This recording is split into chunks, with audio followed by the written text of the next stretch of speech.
Well, it was just a straightforward back surgery, his lower lumbar. It was just simply pressure on the spinal cord. It was causing pain downward into his legs, and it had been ongoing for some time. It was just arthritis, and it was the surgery itself was a success, but the recovery period is rather lengthy, and so as of right now, he still can't really do a whole lot of work, and even spending any time in a vehicle, it's rather difficult. It's just the recovery time is so long, but the surgery itself was a success. Basic acreage is about 400, and we rent another 200. This has been a family farm for 2 generations. Gary's father purchased it initially. Yes, and then Gary, his son, took over in the early 80s. Well, Gary's been running the farm since the early 80s, and then I married Gary back in 2002. We were married in 97.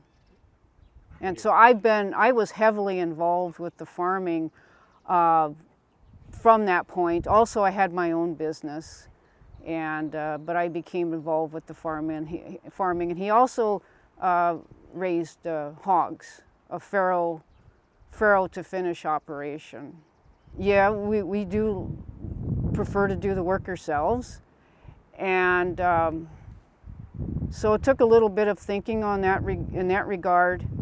But once the decision was made, and I myself made the decision, I think it would be a good idea to apply in advance of his surgery, which did occur on April 4th.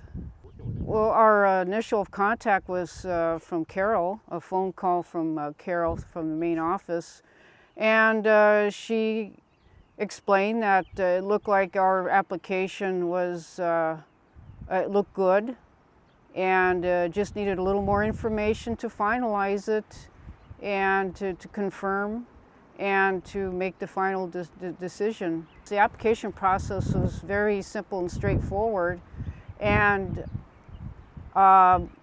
everything was rather seamless in that regard.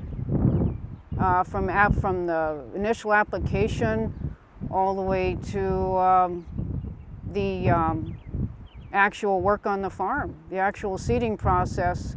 The only glitch in the whole process was the weather.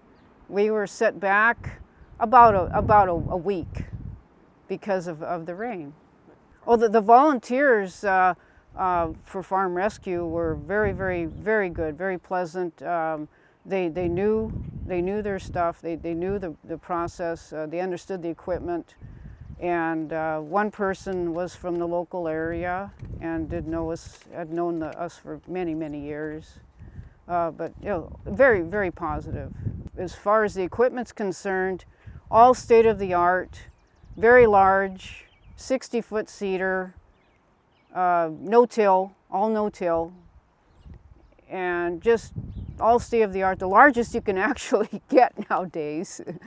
Yeah, and it just dwarfs our equipment. It's like, okay. I took pictures. I had the dog in front of the tractor, and to show the relative size. And yeah, there is a need for farm rescue. It's a wonderful service. Bill Gross, the one that conceived the idea,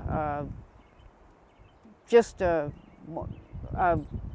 need that should have been around now. Before the concept of farm rescue, neighbors used to help neighbors. That's been an ongoing service ever since farming began. I'm sure, if somebody was in need, the farmers just came in and helped. But the concept of farm rescue itself is just a wonderful idea, because you take the state-of-the-art equipment and you can finish the seeding. Our seeding was finished in a matter of just a few days, where it would have taken maybe 10 days to 2 weeks. And that's with everything going, with everything working without any breakdowns. The community's reaction to farm rescue and in regards to them assisting us was very positive. Many thanks. We wrote letters to Farm Rescue and the FSA and our Sheridan County FSA. But again, once again, just many thanks. We're so grateful to have that, to have their help, to have your help, because it would have been very difficult otherwise. And the sponsors, without the sponsors, there probably wouldn't even be a farm rescue. And that alone, you know, it would have been very difficult to mobilize and implement that concept without good sponsorship. Well, we're just grateful to be residents of the upper Midwest and to have this farm rescue option available, because as far as I know, I don't think this option is available anywhere else in the country. It's only in these upper Midwest, in the upper Midwest region that I know of.